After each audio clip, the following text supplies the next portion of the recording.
What if the greatest risk facing the world of short-term missions today isn't failure, but success measured entirely by the wrong things? Mm. Just think about that for a second, because this is where the quiet crisis lies.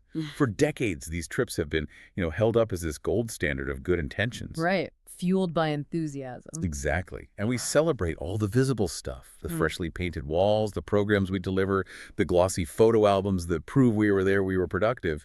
But behind all that activity, there's a quieter, frankly unsettling truth coming out in the research. And that truth is that this business as usual model is, well, it's often ineffective. It doesn't produce lasting, meaningful transformation.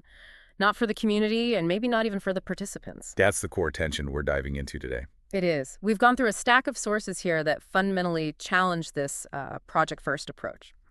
Our mission in this deep dive is to unpack why that inefficiency is still so common and how we can radically and theologically reimagine these trips. Radically reimagine them. Yeah.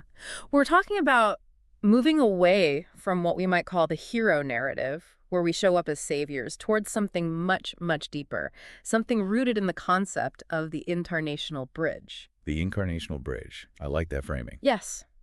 We need to think of these short trips not just as, week-long service projects, but as vision quests, intentional, deeply reflective journeys designed for the formation of the participant. Ah, so the focus is on the person going. Primarily, yes. The idea is that if the person is transformed, their long-term engagement will then be genuinely transformative instead of just transactional. So our goal then is to really understand this shift, trading the hero complex for holy attentiveness. We need to expose this flawed assumption that our impact is measured by what we can accomplish in a packed 7-day schedule. Instead of how deeply we're willing to see and listen and just remain. Okay, let's unpack that. Why do we keep falling back on projects? What is the structural flaw here? The core problem really lies in our orientation toward efficiency. It's a very Western value. So many short-term missions prioritize projects over presence, outcomes over understanding, and maybe the most damning one, speed over discernment. Because global travel is so easy now, you can get almost anywhere in hours, we mistake that physical reachability for genuine spiritual and cultural comprehension. We land ready to start doing. It's like we think proximity equals understanding. Just because we're standing in a place, we automatically grasp all its complexity. Precisely. And the sources detail the significant, often invisible consequences this has for the host community. These trips, even with the best intentions, can become a kind of religious tourism. An experience for the visitor. Right. It inspires and validates the visitor, but leaves little meaningful change behind. And crucially, it unintentionally reinforces these really harmful power imbalances. Outsiders arrive, they're often wealthy by local standards, and they immediately take on the role of the solution bearer. And the community just becomes the backdrop. It becomes the backdrop for the visitor's spiritual growth story. Yes. And that's where the ethical tension really gets sharp. It goes beyond just being inefficient and becomes potentially destructive. You mentioned the term poverty tourism. What does that actually look like on the ground? It's really the lived experience of the host community, of being observed, documented, and then just abruptly left. Imagine having a dozen cameras flashing in your home, documenting your family, not for your benefit, but so the visitor can put together a donor report back home. That sounds incredibly intrusive. It can be. It commodifies suffering. It turns people into objects in the outsider's personal growth story. And that risks doing real harm spiritually and socially because the relationship is inherently transactional, not mutual. And all of that harm gets masked by those easy, flawed metrics we talked about. Absolutely. Success gets defined entirely by what you can count. How many homes built, how many wood were painted, and yes, how many successful photo ops were staged. Because it feels productive. It's easy to report. It's easy to report to your church, to your donors. It makes everyone feel good about their contribution.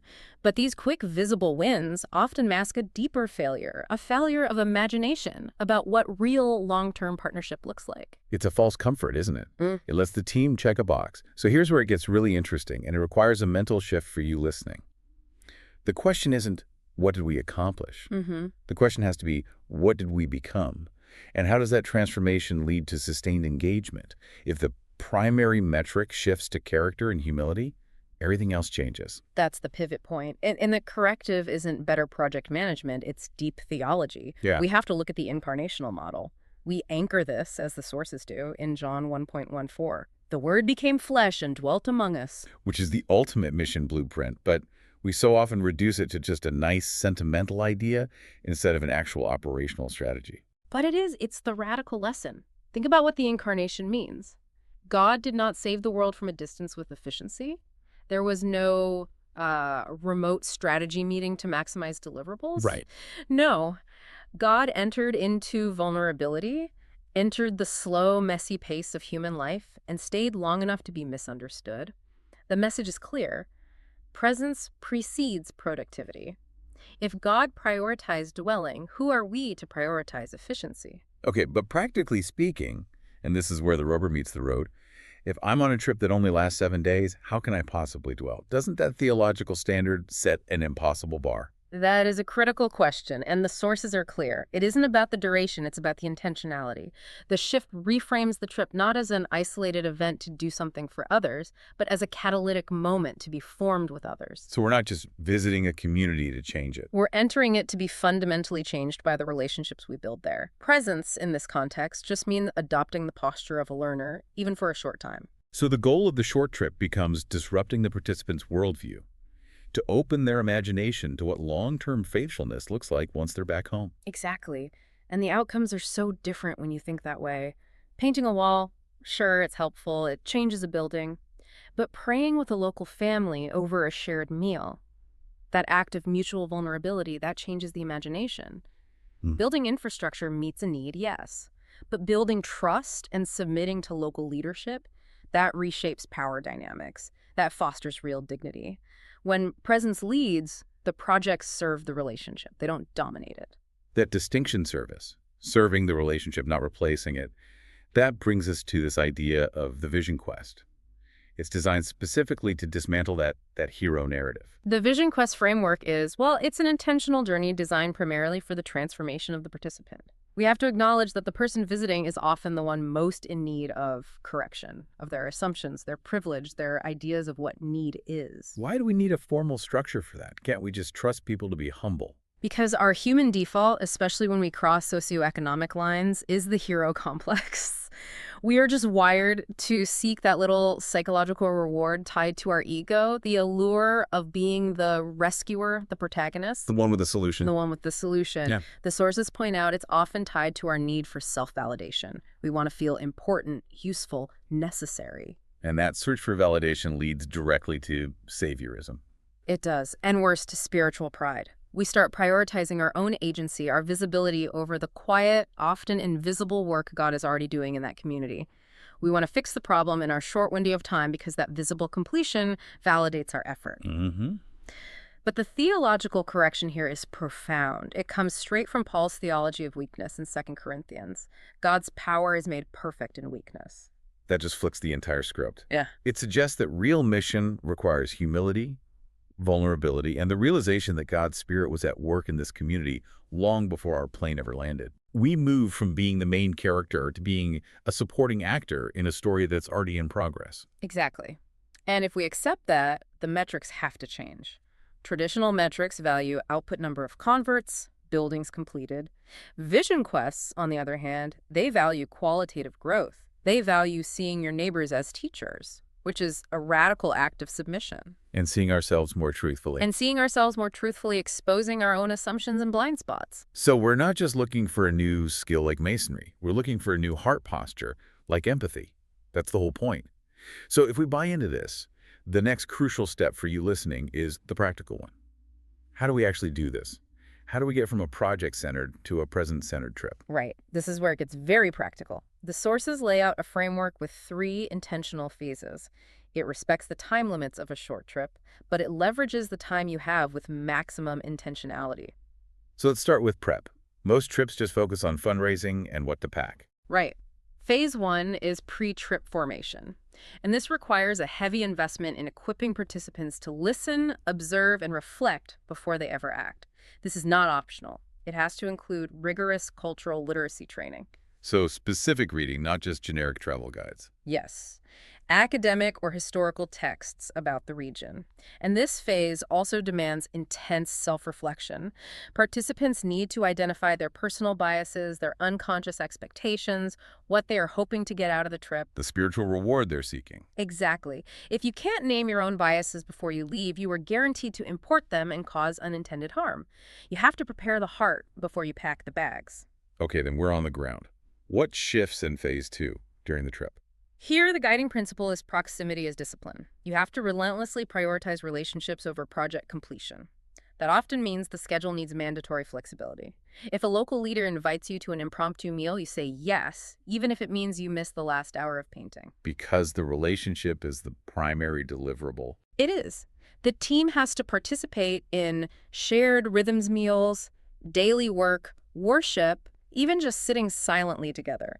Not just formal events that the visiting group has structured. Proximity becomes this spiritual discipline that requires vulnerability and intentionally slowing down. And that slowness, that proximity, that's what prevents the unintended harm we talked about. You start to see the world through the local lens. Yeah. I'm thinking of that example from the sources about clothing drops. Yes. People think they're helping by bringing bags of clothes, and they are motivated by compassion, but without local discernment, those clothing drops can completely devastate the local economy. How so? Well, if a village has local artisans who sew or mend clothes for income, and you flood the market with free, high-quality used goods, you disrupt their entire livelihood. It's a prime example of urgency without formation leading to structural harm. The kingdom moves at its own pace. And our urgency without discernment can just become impatience, or worse. Okay, so if the trip is a success, this internal change is happening, how do we make sure it lasts? What about the final stage? The final phase is arguably most crucial for long-term faithfulness. Phase 3, post-trip integration, or PTIP. This phase is designed to counter that familiar emotional fade, that spiritual jet lag you feel when you get home. Oh, we see that all the time. The trip high wears off, people go back to their comfortable routines, and the whole experience feels like a distant memory in a few weeks. So we need a formal, implemented post-trip integration plan.